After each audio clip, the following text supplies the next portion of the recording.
The CS job market is cooked, and I have to compete with programmers like this. I need to beef up my portfolio before school starts again, and I'm swamped.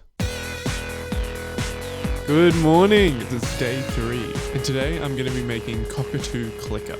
So I started by coding in a label and a button.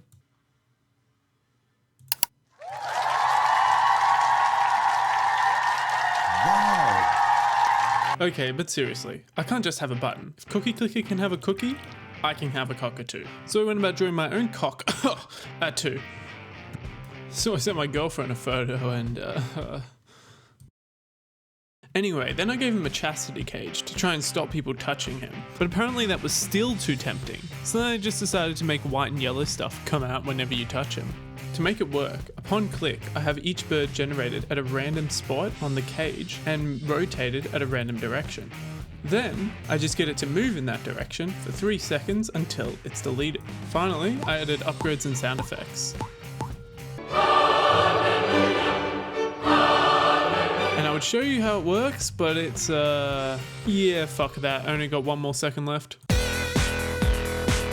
Good morning, it's currently Monday 3rd of February and today's project is an actually good anagram maker. Whenever I try and use an anagram maker, it uses the weirdest words. Like when I type in cockatoo's rule, it'll give me things like cook crotalus or orel cox roo. Can someone tell me what an orel is? Or a roo? Cocks are pretty cool though. So that's why I'm using this dictionary based on word frequency, which only has the top 5,000 words in the English language. First I just coded it to spew out every single word, and then I got it to make buttons which use only letters that were available in the words that you used in your prompt. The algorithm goes through each word in the dictionary, and then it gets the letters for each and checks if the dictionary word has all the letters in the phrase.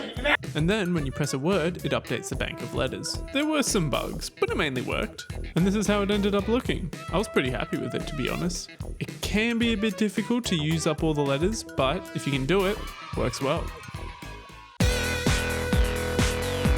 Welcome to day 5, 6th of February. My plan is to make an anonymous message board where you can upload a message and then receive a random one from someone else. But the catch is, once a message has been seen, it gets deleted forever. So I started by whipping up a quick little UI for the input section. Then I used SQLite to make the database. I wrote something to have the user's message put into the database, and then something to take a random message from it. Alright, so now testing it out. It works! There's your message. But there is one thing missing. Cookies. I can use cookies to make sure you can only send 1 message a day. Let's prevent one of you bastards deciding to spam the website to ruin it for everyone. Anyway, the code's pretty simple. I create a new cookie whenever you submit a note to the website, and I set it to expire at the end of each day. That way you can come back the next day and get another ghost note. And a new cookie. Good. Okay, day 4, halfway there. Have you ever noticed how fattening modern foods are getting? I thought it'd be a good idea to try and figure out if we actually do realize just how bad the shit we eat is. So I decided to make a quiz, and it might be a good idea to send this to your mom. Anyway, to avoid going to a new link every single time a question is answered, I used a fetch request to get a new web page from the server and then put it into the already existing one. Now when I hit the button, it dynamically puts in the question. But yeah, I had grand plans for this because I was wanting to do 10 different questions, but I got really bored, so I only did these 2. So, yeah, we're done here. Good morning, day 6. I don't know about you guys, but I bought a shit ton of great games on Steam during Steam sales, but it's kind of hard to find them when my Steam library looks like this. So for those who don't want to do it the manual way, I've made this Steam Gems Finder, where you just got to put your Steam account ID in and it's gonna, fuck. What the fuck? Okay, now it's gonna work. I just put in my ID and, what the f? Okay, now I promise it actually works this time. Yeah, I know, it looks fucking ugly as shit. Yeah, I know there's 2 Skyrims. Okay, that one's not my fault, alright? Blame Bethesda for re-releasing the game so many times. It works, that's all I care about. How does it work, I hear you ask? Easy. First, it sends your Steam ID to my backend server. At the backend, send that to Steam to get a list of all your games. Then send that to IGDB with a query asking for all the games that you have that are rated over 80. Bing bang bong, you're done.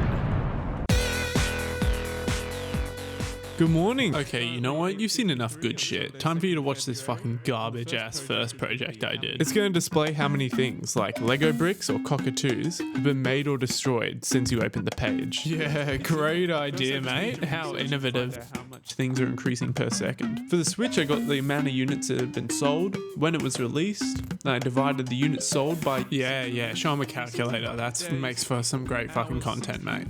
And then in the code, I divide that by a further 60 to get into seconds, and divided by another 20 because I want to be updating this every 50 milliseconds. And then I set that amount as the total. Alright, mate, move on, come on. Which ends up looking a little something like this. What the fuck is that? Minecraft doesn't even have a photo.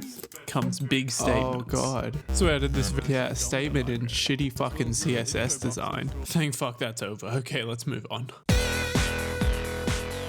Welcome to the final day. For the final day, I thought I'd make a bit of a challenge for myself. I'm going to be making a substitution cipher. For those who don't know, a cipher is basically a way to encrypt your data. One of the most well-known ciphers is the Caesar cipher. It works by incrementing each letter by 1. It was invented by Caesar so that when he was sending letters to Cleopatra, he could tell her how much he wanted to grab her and f*** her while he made his other hand. Okay, that's enough of that. Let's look at the code. To change the output language, there's a drop-down box with an event listener on it, so that when you change the language, it'll automatically update the output box. Or the input box if you set it to decryption. But you may have noticed, emojis aren't a language. So I got ChatGPT to whip me up a nice little array, and then I used ASCII conversion to convert from letter to emoji and vice versa, which is exactly the same as how the Vignere cipher works, which uses a password to increment each letter by a specified amount based on those letters. He probably invented this so that he could send mail to his wife about how much he wanted to stick his and squeeze her while she. But anyway, you guys can see it in action. Currently there's a nonsense output message. Put in the password though, and she works great. And that's 7 projects in 7 minutes and 7 seconds.